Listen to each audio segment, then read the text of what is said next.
First topic Bharat European union free trade agreement చర్చలు.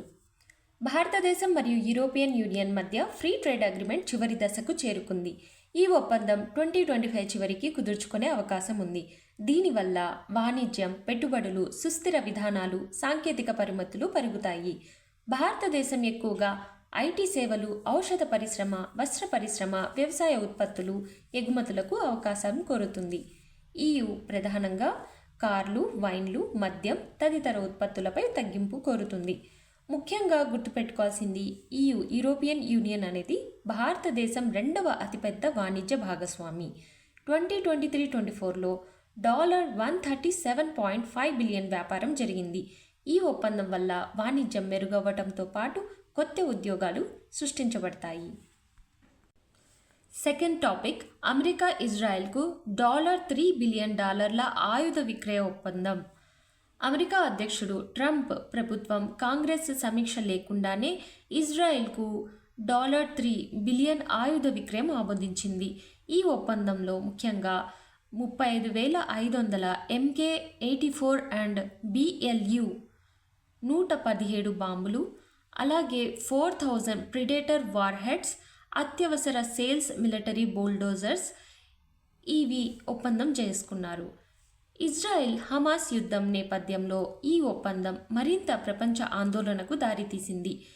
దీనివల్ల భారతదేశంపై ప్రభావం ఎలా ఉంటుందంటే, భారతదేశం అనేది ఇజ్రాయెల్, అరబ్ దేశాలతో బలమైన సంబంధాలు కలిగి ఉంది. ఈ యుద్ధ వాతావరణం భారతదేశ ఇంధన భద్రతపై ప్రభావం చూపవచ్చు. ఇరాన్, సౌదీ అరేబియా, UAE వంటి దేశాల నుండి భారతదేశం పెద్ద మొత్తంలో చమురు దిగుమతి చేస్తుంది. కాబట్టి మిడిల్ ఈస్ట్ రాజకీయాలు భారత ఆర్థిక వ్యవస్థపై ప్రభావం చూపవచ్చు. థర్డ్ టాపిక్ భారతదేశం మరియు జపాన్ $75 బిలియన్ కరెన్సీ స్వాప్ ఒప్పందం నూతనంగా కుదుర్చుకున్నారు. అసలు ఈ కరెన్సీ స్వాప్ అగ్రిమెంట్ అంటే ఏంటి? భారత్ అండ్ జపాన్ మధ్య $75 బిలియన్ కరెన్సీ స్వాప్ ఒప్పందాన్ని పునరుద్ధరించడంతో పాటు దీని ద్వారా రూపాయి, డాలర్ మార్పిడి విలువ స్థిరంగా ఉండేందుకు, ఆర్థిక సంక్షోభాలను నివారించేందుకు ఉపయోగపడుతుంది. దీని ప్రయోజనాలు చూస్తే భారతదేశ విదేశీ మారక నిల్వలను మెరుగుపరుస్తుంది, అలాగే మార్కెట్ అస్థిరతను నియంత్రిస్తుంది. అంతేకాకుండా భారతదేశం, జపాన్ మధ్య వాణిజ్య బంధాన్ని మరింత బలోపేతం చేస్తుంది. దీని ప్రాముఖ్యత ఏమిటంటే, భారతదేశం మరియు జపాన్ ప్రధాన వాణిజ్య భాగస్వాములు కాబట్టి ఈ ఒప్పందం విదేశీ మారక ద్రవ్య నిధులను బలోపేతం చేస్తుంది, అలాగే భారతదేశ రూపాయి బలహీనపడకుండా కాపాడుతుంది. ఫోర్త్ టాపిక్ RBI $10 బిలియన్ రూపాయి స్వాప్ వేలం నిర్వహించింది. అసలు ఈ కరెన్సీ స్వాప్ అంటే ఏంది? రెండు దేశాలు విదేశీ మారక ద్రవ్యాన్ని ఫారెక్స్ మార్పిడి చేసుకునే విధానం లేదా ఒప్పందం. ఇక్కడ RBI ఎందుకు ఈ స్వాప్ వేలం నిర్వహించిందంటే, రూపాయి, డాలర్ మార్పిడి అస్థిరతను నియంత్రించేందుకు RBI $10 బిలియన్ స్వాప్ వేలం నిర్వహించింది. దీని ద్వారా దేశీయ ద్రవ్య లభ్యతను నియంత్రించవచ్చు. దీని ప్రభావం ఎలా ఉంటుందంటే, రూపాయి మార్పిడి విలువ స్థిరంగా ఉంటుంది, ద్రవ్యోల్బణం నియంత్రించబడుతుంది, అలాగే బ్యాంకింగ్ వ్యవస్థలో తగినంత లిక్విడిటీ ఉంటే ఆర్థిక వృద్ధి వేగవంతం అవుతుంది. ఇది ఎందుకు అంత ముఖ్యమంటే, RBI ద్రవ్య విధానం ద్వారా ఆర్థిక వ్యవస్థ స్థిరంగా ఉండేలా చూస్తుంది. అలాగే రూపాయి విలువ తగ్గితే ద్రవ్యోల్బణం పెరిగే ప్రమాదం ఉంది. అందుకే RBI దీన్ని నియంత్రించేందుకు స్వాప్ వేలాలను నిర్వహిస్తుంది. Fifth topic ISRO Aditya L1 సౌర తుఫాన్ పరిశీలన. ఫస్ట్, ఆదిత్య L1 అంటే ఏంటి? ఆదిత్య L1 భారతదేశపు మొదటి సౌర పరిశీలన ఉపగ్రహం.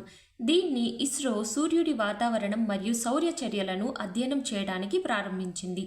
ఈ ఉపగ్రహాన్ని 2023 సెప్టెంబర్ 2న ప్రయోగించారు మరియు ఇది భూమికి 1.5 మిలియన్ కిలోమీటర్ల దూరంలో లాగ్రాంజ్ పాయింట్ L1 వద్ద ఉన్నది. దీని ప్రత్యేకత ఏంటంటే, సూర్యుడిని ఎలాంటి అవరోధం లేకుండా నిరంతరం పరిశీలించగలగటం. నెక్స్ట్, సౌర తుఫాన్ అంటే ఏంటి? సౌర తుఫాన్ అనేది సూర్యుడి ఉపరితలంపై సంభవించే భారీ శక్తి విడుదల. దీనివల్ల భూమికి రేడియేషన్ ప్రభావం ఏర్పడుతుంది. ఇది ఉపగ్రహ ప్రసార వ్యవస్థలపై మరియు పవర్ గ్రిడ్లపై ప్రభావం చూపగలదు. ఆదిత్య L1 తాజా పరిశీలనలు సౌర తుఫాన్ల గురించి కొత్త సమాచారం అందించాయి. దీని ప్రాముఖ్యత ఏంటంటే, ఫస్ట్, స్పేస్ వెదర్ ప్రిడిక్షన్. అంటే భవిష్యత్తులో సౌర తుఫాన్ల వల్ల భూమిపై ఉన్న ఉపగ్రహాలు, పవర్ గ్రిడ్లు దెబ్బతినకుండా ముందు జాగ్రత్తలు తీసుకోవచ్చు. సెకండ్, మానవ యాత్రల భద్రత. అంటే భవిష్యత్తులో చంద్ర, మంగళ అన్వేషణల కోసం మనుషుల రక్షణకు ఈ పరిశోధనలు చాలా అవసరం. థర్డ్, భారతదేశం అంతరిక్ష పరిశోధనలో ముందంజం. అంటే నాసా, ఈఎస్ఏ లాంటి అంతర్జాతీయ సంస్థల సరసన ఇస్రో కూడా పనిచేస్తుంది. ఇందులో ముఖ్యంగా గుర్తుపెట్టుకోవాల్సింది ఆదిత్య-L1 భారతదేశాన్ని సౌర పరిశోధనలో ప్రముఖ దేశంగా నిలిపే అవకాశాన్ని కలిగిస్తుంది. సిక్స్త్ టాపిక్, ఆస్ట్రేలియా భారత ఆర్థిక రోడ్ మ్యాప్. ఈ ప్రణాళిక ఏమిటంటే ఆస్ట్రేలియా మరియు భారతదేశం తమ ఆర్థిక, పెట్టుబడి, వాణిజ్య సంబంధాలను బలోపేతం చేసేందుకు కొత్త రోడ్ మ్యాప్ ప్రకటించాయి. ఈ ప్రణాళిక ప్రధానంగా 4 కీలక రంగాలపై దృష్టి పెడుతుంది. ఫస్ట్ వన్, వ్యవసాయ వ్యాపారం, అగ్రి బిజినెస్, వ్యవసాయ ఉత్పత్తుల ఎగుమతులను మెరుగుపరచటం. సెకండ్ వన్, పరిశుభ్ర శక్తి, క్లీన్ ఎనర్జీ, సౌరశక్తి, విండ్ పవర్, గ్రీన్ హైడ్రోజన్ పరిశోధనలు. థర్డ్ వన్, విద్య, ఎడ్యుకేషన్, భారత ఆస్ట్రేలియా విశ్వవిద్యాలయాల మధ్య అనుబంధం పెంపొందించడం. ఫోర్త్ వన్, సాంకేతికత, technology and innovation, AI, cyber security, ఫిన్టెక్లో పెట్టుబడులు. దీని ప్రాముఖ్యతలు చూసుకుంటే భారతదేశం మరియు ఆస్ట్రేలియా ద్వైపాక్షిక సంబంధాలు బలోపేతం అవుతాయి. అలాగే భారతదేశానికి విదేశీ పెట్టుబడులు ఎఫ్డిఐ పెరుగుతుంది మరియు 2027 నాటికి భారతదేశంలో శుద్ధమైన గ్రీన్ ఎనర్జీ వృద్ధికి తోడ్పడుతుంది. Seventh topic, Vigyan Vyapar 2025 defence expo ప్రస్తుతం హైదరాబాద్లోని గచ్చిబౌలిలో జరుగుతుంది. ఈ ఎక్స్పోలో రక్షణ రంగ ఉత్పత్తులు ప్రదర్శించబడతాయి. ముఖ్యంగా భారతదేశంలోని ఆధునిక సైనిక మరియు రక్షణ వ్యవస్థలను ప్రదర్శించే కార్యక్రమం. AI, cyber security, space defence టెక్నాలజీలపై దృష్టి సారించింది. మేక్ ఇన్ ఇండియా మరియు ఆత్మ నిర్భర్ భారత్ లక్ష్యాలను ముందుకు తీసుకెళ్తుంది. దీని ప్రాముఖ్యత ఏంటంటే భారతదేశం ఆయుధ తయారీలో స్వయం సమృద్ధిగా మారుతుంది. అలాగే సైనిక పరంగా సుస్థిరత పెరుగుతుంది. భారతదేశ రక్షణ ఎగుమతులు 2027 నాటికి $5 బిలియన్కు పెంచాలని లక్ష్యం. నెక్స్ట్ టాపిక్ 8, జహాన్-ఈ-ఖుస్రో సంగీత ఉత్సవ ప్రారంభం. జహాన్-ఈ-ఖుస్రో అనేది భారతదేశంలో అత్యంత ప్రాచీనమైన సూఫీ సంగీత ఉత్సవం. సూఫీ సంగీతం, కవిత్వం, నృత్యం ద్వారా భక్తి మరియు ప్రేమ సందేశాన్ని వ్యాప్తి చేయడమే దీని లక్ష్యం. ఈ కార్యక్రమాన్ని ప్రఖ్యాత దర్శకుడు ముజఫర్ అలీ నిర్వహిస్తున్నారు. దీని ప్రాముఖ్యత ఏంటంటే భారతదేశం యొక్క సాంస్కృతిక వైవిధ్యాన్ని ప్రోత్సహించడం, అలాగే ప్రపంచవ్యాప్తంగా కళాకారులను నెక్స్ట్ 9th టాపిక్, ప్రపంచ పౌర రక్షణ దినోత్సవం. మార్చ్ 1, 2025 థీమ్ వచ్చేసి సివిల్ డిఫెన్స్, జనాభా భద్రతకు హామీ. సివిల్ డిఫెన్స్ అంటే ఏంటి? సివిల్ డిఫెన్స్ అనేది అత్యవసర పరిస్థితుల్లో ప్రజలను రక్షించడానికి ప్రభుత్వాలు తీసుకునే ముందు జాగ్రత్త చర్యలు. దీనిలో అగ్ని ప్రమాదాల నివారణ, వైద్య సహాయం, విపత్తు ప్రతిస్పందన మరియు యుద్ధ సమయంలో రక్షణ చర్యలు ఉంటాయి. భూకంపాలు, వరదలు, తీవ్ర వాతావరణ మార్పులు, అలాగే ఉగ్రవాద దాడుల వంటి విపత్తులు సమర్థవంతంగా స్పందించడానికి ఈ పౌర రక్షణ అనుసంధానం చేయబడి ఉంటుంది. ముఖ్యంగా సివిల్ డిఫెన్స్లో ఫస్ట్ జాతీయ భద్రతను పెంచుతుంది. అంటే భూకంపాలు, వరదలు, ఉగ్రవాదుల దాడులు వంటి అత్యవసర పరిస్థితులకు దేశాన్ని సిద్ధం చేస్తుంది. నెక్స్ట్ ప్రజలకు అవగాహన కల్పిస్తుంది. అంటే విపత్తు సందర్భాల్లో ఎలా స్పందించాలో నేర్పిస్తుంది. నెక్స్ట్ మిలిటరీ మరియు మానవతా సహాయ చర్యలను మద్దతు ఇస్తుంది. అంటే రక్షణ చర్యలను బలోపేతం చేస్తుంది.